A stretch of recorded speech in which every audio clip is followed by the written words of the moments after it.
Muito bem. Vamos ao telefone, perguntinhas. Alô, quem fala? Bom dia, Maísa. Bom dia, querida. Como é seu nome? Francisca. Francisca, você tem pergunta? Tenho. Gostaria de saber do doutor se uma laqueadura há 15 anos atrás se tem reversão. Sim, Francisca, tem. Não existe uma relação direta da laqueadura, obviamente na mulher, com a reversibilidade.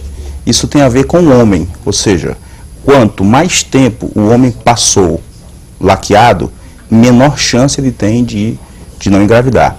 A mulher, isso também é verdadeiro, mas não pela laqueadura em si, pelo tempo da laqueadura. Enquanto que no homem isso é verdadeiro pelo tempo da laqueadura. Na mulher é verdadeiro porque ela está com mais idade. Então o potencial de fertilidade dela diminui porque ela está com mais idade, mas não pela laqueadura. Mas então o tempo não importa nesse caso.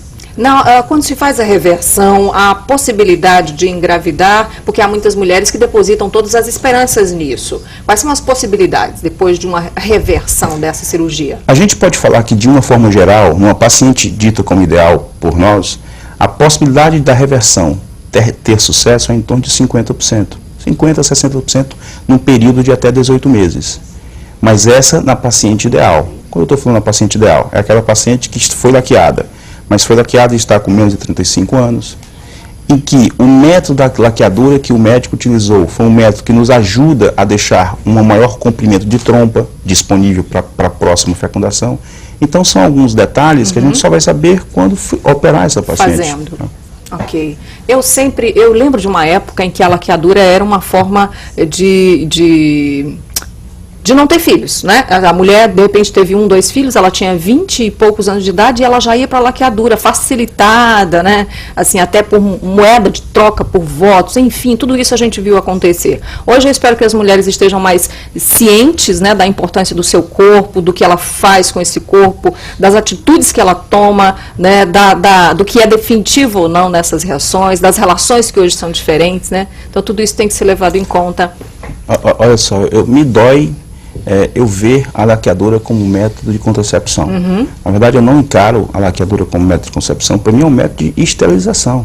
Né? E eu não vejo sentido o governo incentivar tanto a laqueadura, até oficializar na prática isso, quando existem vários outros métodos para você mais humanos, temporariamente não ser mãe. Só para você ter uma ideia, até 50% das mulheres laqueadas se arrependem. E 10% delas efetivam o arrependimento. Elas procuram um especialista para fazer alguma coisa. Eu tenho visto muitas mulheres jovens aqui nos procurando para isso. E sem dinheiro, né, para entrar em programas. O ministro Temporão disse agora que o SUS vai fazer esse acompanhamento, né, de fertilidade com mais... de uma forma mais efetiva, acompanhar mais casais e tudo, mas isso também tem a fila, tem aquela demora, enfim, né? Vamos para mais uma perguntinha. Alô, quem fala? Oi, bom dia, você está aí? Alô? Oi, querida, baixa um pouquinho a sua TV, porque senão a gente vai ter dificuldade de falar. E aí pode fazer a sua pergunta. É a Maria quem fala. Oi, Maria. Eu sei porque o meu marido está com 2 anos que ele fez uma operação para o varicocele. Aí o milímetro dele era de 6 mil. Aí aumentou para 12. Aí depois disso... Aí diminuiu de novo. Aí eu queria saber se tinha capacidade de construir a família. Provavelmente, Fátima, você não deve estar falando 6 mil, deve ser 6 milhões, né? E de 6 milhões foi para 12 milhões. Em ambos esses valores, a gente tem um número bem diminuído, né? A possibilidade de uma fecundação natural, ela não está descartada no seu caso, mas ela é bem difícil. Realmente, talvez seja um caso que precise de um auxílio de um especialista ou de um serviço de reprodução. Só entrando no tópico que você acabou de comentar, eu acho que está mais do que na hora, né? Aliás, está passando muito da hora do poder público fazer alguma coisa por esses casais que não engravidam. É muito constrangedor e dói muito a gente ter uma formação boa, se especializar corretamente, mas dar acesso a essa especialização a apenas pessoas mais abastadas financeiramente. Hoje o ministro, na fala dele, ele falou que os casais que querem, né, ter filhos dessa forma, sem ser uma concepção natural, eles têm que gastar entre 10 e 20 mil reais. É por aí? O valor é exatamente esse. Quer dizer, é um absurdo para quem ganha salários como são pagos aqui no país. E eu assim, até incentivo muito a esses casais que não têm, de baixa renda, que não têm condições, de procurarem as defensorias públicas, de obrigarem o Estado a assumir a posição que tem que assumir. Porque eu considero que o governo, ele estende tapete vermelho e oferece champanhe para o casal que não quer engravidar.